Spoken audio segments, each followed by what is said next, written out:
Welcome back, everyone. It's extremely disturbing to acknowledge that there are absolutely authoritative sources that demand perpetual hatred and violence against others, but that's exactly what we have in the Islamic sources against Jews. Before we get to that, however, I have to address the word anti-Semitism because of predictable responses to this video's title. Arabs are Semitic people too, so anti-Semitism cannot be used just to refer to Jew hatred. People who use that argument miss a very simple fact. Word meaning is determined by usage. It's that simple. So let's apply that principle to this statement. Please pause this video and write down the etymology of every single word in the sentence. Tell me what root each word derives from and in what language. Tell me how the word came into English and evolved into modern usage. You can't. You know what every single word means in this sentence, but you don't know the etymology of every single word, if any of them.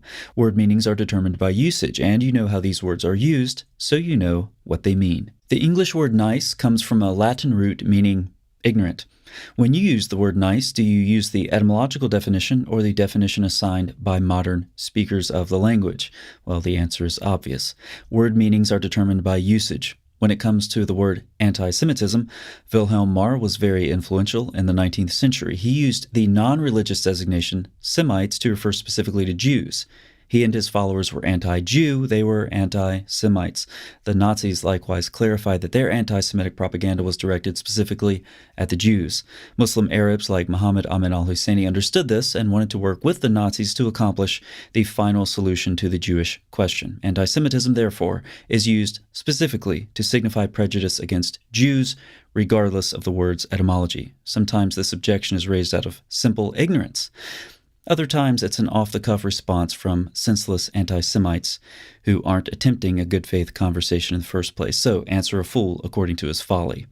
Now to our main issue. Anti-Semitism in the Islamic sources is vast and requires us to acknowledge that Islamic texts inspire many in the Muslim world with a perpetual and sometimes violent hatred of the Jewish people. Here is some help as we try to grasp the scope and seriousness of this problem.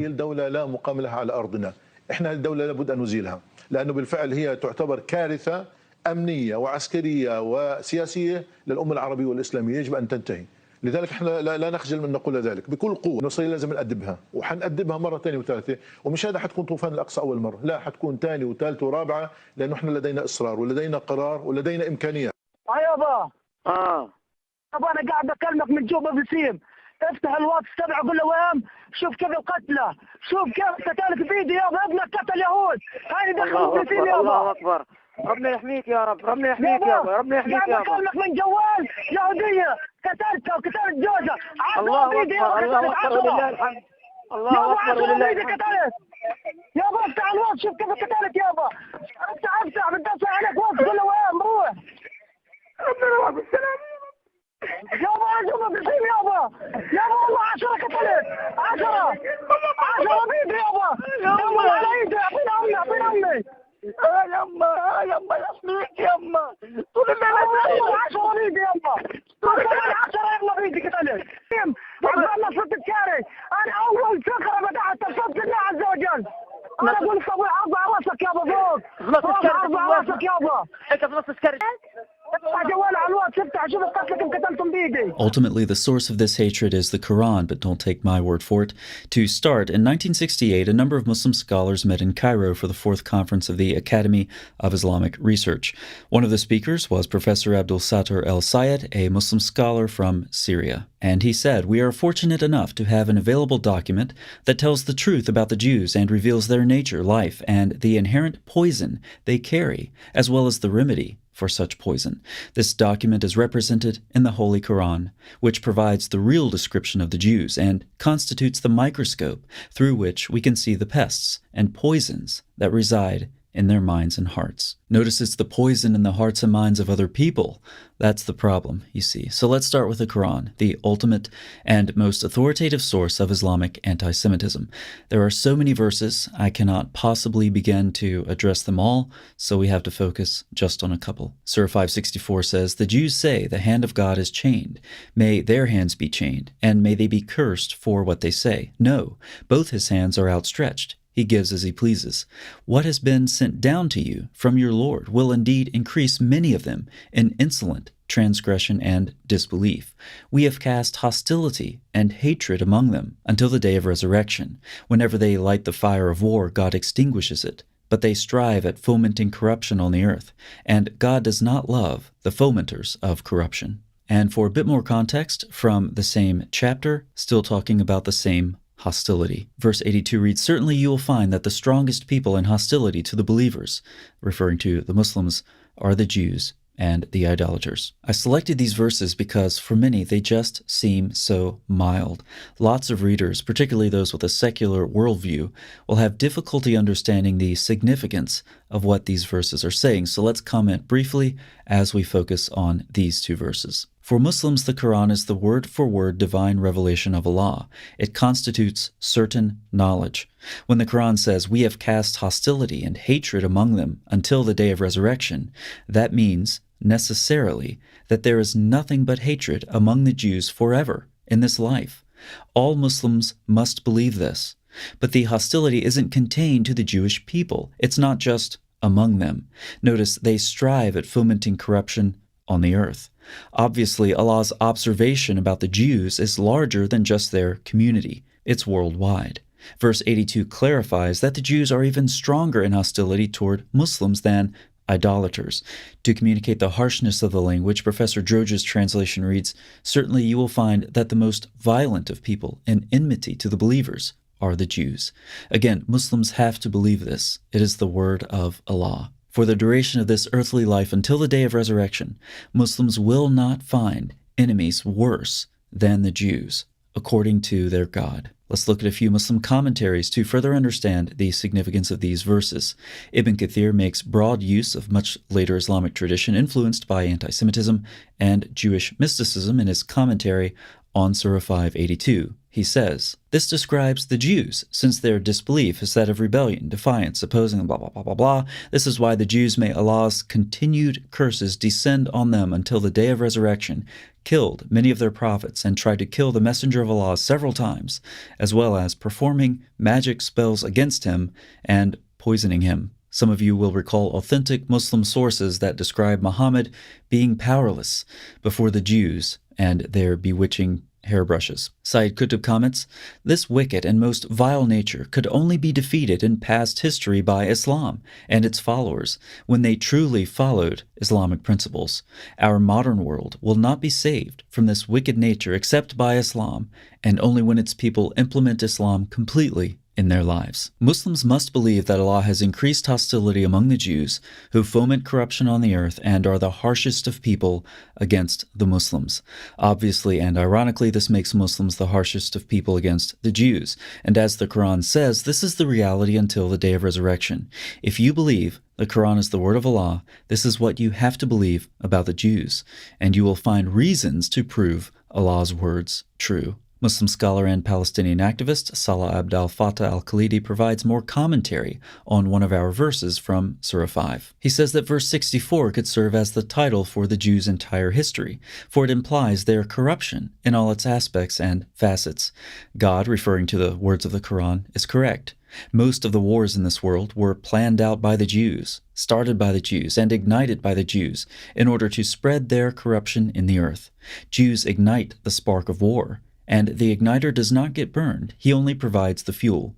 God is correct. The Jews do not lose any victims in these wars. The only victims come from naive people, and the fuel consists of them, their resources, wealth, and existence. The Hamas Covenant of 1988 also cites Surah 564 and sounds very similar. You may speak as much as you want about regional and world wars. They were behind World War I when they were able to destroy the Islamic Caliphate, making financial gains and controlling resources. They obtained the Balfour Declaration, formed the League of Nations, through which they could rule the world. This is so stupid. It's like every anti-Semitic conspiracy theory all in one paragraph, except for maybe the Jewish space lasers. Yeah, I don't think that's in here.